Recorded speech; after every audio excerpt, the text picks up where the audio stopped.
একটা ফাঁকিবাজি পন্থা পেয়ে গেছে বাজার করার। এখন আর ওর কষ্ট নেই, খাটনি বাঁচিয়ে দিয়েছে। মানে আমরা তো শনিবার করে যেতাম বাজার করতে দুজনে মিলে একসঙ্গে, এর আগের ব্লগেও তোমরা দেখেছো। এখন কিট্টুর কৃপাতে আমরা বেরোতে পারি না বাড়ি থেকে। ও অফিস থেকে এসে আসার সময় টুকটাকও যা সারা সপ্তাহ নিয়ে আসে ওই দিয়ে আমি চালাই। তো আজকেও একটা শনিবার, আজকে বাজার করার কথা ছিল বিকেলবেলা, ওরই সব নিয়ে আসার কথা ছিল। তো ওর যেহেতু একা একা, মানে ওর একা একা ভালো লাগে না। হ্যাঁ, এবারে যে দুজনে মিলে যাই, মানে ওই দেখে বেছে, মানে বাজারের ক্রেডিটটা ওরই থাকে বরাবর। ও বাজারে গেলেও ওই দেখে বেছে সমস্ত কিছু বাজার করে, ঠিক আছে, কারণ ও খুবই খুঁতখুঁতে এইসব বিষয়। এবার কি করবে, এখন আমি গেলে তো এ কান্নাকাটি করবে, যেটা আমাদের ভাল লাগে না। তাই বাড়িতে বসে হয়ে গেল বাজার করা। কি কি বাজার হলো একটুখানি দেখে নাও।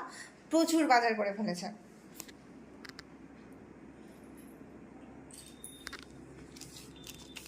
এই যে রয়েছে হচ্ছে দই, পাউরুটি, এটা হচ্ছে চন্দ্রমুখী আলু, পটল, গাজর, কলা, কুমড়ো, টমেটো, শসা, এটা একটা পেঁপে, লাউ, ভেন্ডি, ক্যাপসিকাম, কুঁদরি, বেগুন।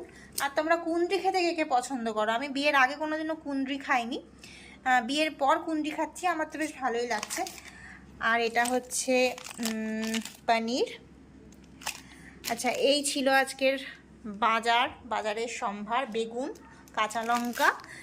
তো এই হচ্ছে আজকের বাজার। এছাড়াও ঠাকুরের ধূপকাঠি, যেটা এখানে দেখাচ্ছি না, ঠাকুরের কাছে রেখে দিয়েছি।